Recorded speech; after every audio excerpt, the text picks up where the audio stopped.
Venezuelan president മധുറോയെയും ഭാര്യയെയും തടങ്കലിലാക്കി Trump ഞെളിഞ്ഞു നിൽക്കുമ്പോൾ ഉത്തര കൊറിയയുടെ വക ട്രംപിന് തിരിച്ചടി.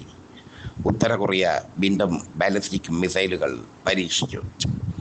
ഉത്തര കൊറിയ ബാലിസ്റ്റിക് മിസൈലുകൾ പരീക്ഷിക്കുക മാത്രമല്ല, വെനസ്വേലൻ പ്രസിഡന്റ് മധുറോയെ തടങ്കലിലാക്കിയ അമേരിക്കൻ നടപടിക്കെതിരെ ശക്തമായി പ്രതിഷേധിക്കുകയും ചെയ്തു.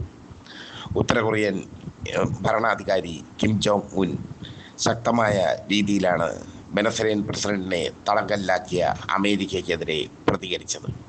ആ പ്രതികരണം ശക്തവും ദൃഢനിശ്ചയം കലർന്നതുമായ പ്രതികരണമായിരുന്നു. അമേരിക്ക കാണിച്ചത് ചെറ്റത്തനമാണെന്ന് ലോകരാജ്യങ്ങളിൽ ഭൂരിഭാഗവും പറയുന്നു. ഒരു രാജ്യത്തിൻ്റെ പരമാധികാരത്തിന്മേൽ കടന്നു കയറി ആ രാജ്യത്തെ കീഴടക്കുക, ആ രാജ്യത്തിൻ്റെ എണ്ണപ്പാടം സ്വന്തമാക്കുക, ഇതൊക്കെയാണ് അമേരിക്ക ചെയ്തിരിക്കുന്നത്. ഈ ക്രൂരകൃത്യം അല്ലെങ്കിൽ ഈ ഹീനകൃത്യം ലോകത്തെ എല്ലാ രാജ്യങ്ങൾക്കും ഉടമ്പടികൾ ലംഘിക്കാനുള്ള പ്രേരണയായി മാറി. ചൈന ഇപ്പോൾ പറയുന്നത് തങ്ങൾ തായ്വാനെ കീഴടക്കിയാൽ എന്താണ് തെറ്റ് എന്നാണ്. റഷ്യ ഇപ്പോൾ പറയുന്നത് തങ്ങൾ സെലൻസ്കിയെ പിടിച്ചുകൊണ്ടുപോയാൽ എന്താണ് യുദ്ധക്കുറ്റം എന്നാണ്. റഷ്യയ്ക്ക് വേണമെങ്കിൽ സെലൻസ്കിയെ പിടിക്കാൻ ആവുമായിരുന്നു. ഉക്രൈൻ്റെ പകുതിയോളം ഭാഗങ്ങൾ റഷ്യൻ സൈന്യം ഇപ്പോൾ പിടിച്ചടക്കി കഴിഞ്ഞു.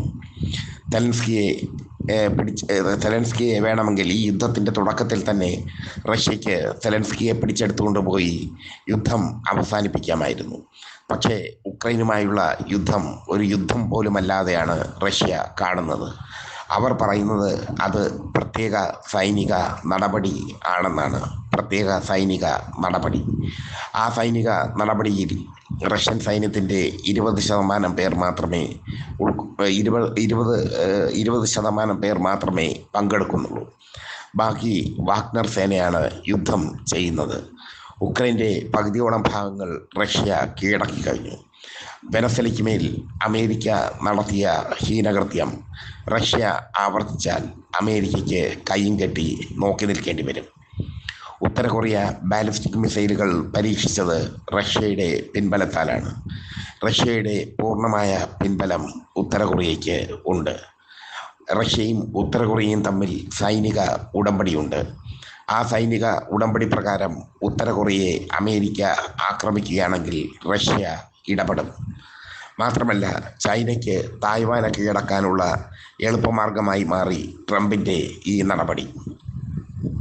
വെനസ്വേലയിലെ കമ്മ്യൂണിസ്റ്റ് സർക്കാരിനെയാണ്, അല്ലെങ്കിൽ കമ്മ്യൂണിസ്റ്റ് ആശയങ്ങൾ പുലർത്തുന്ന സർക്കാരിനെയാണ് ട്രംപ് അട്ടിമറിക്കാൻ ശ്രമിക്കുന്നത്.